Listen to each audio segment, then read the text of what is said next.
Hello everybody, welcome back to another Let's Plan video. Today I'm gonna show you how to fix Face ID not working on your iPhone X, XR and XS Max after iOS 15 update. So let's get started without wasting any time. So there are two methods to solve this problem.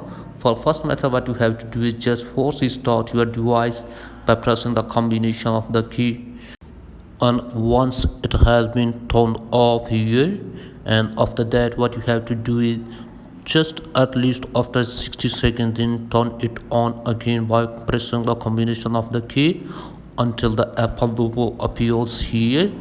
And as the home screen here appears, what you have to do is just unlock your device here, and then what you have to do is just open settings and check whether the problem has been fixed or not. And if the still problem is not fixed, then what you have to do is just go for the second step.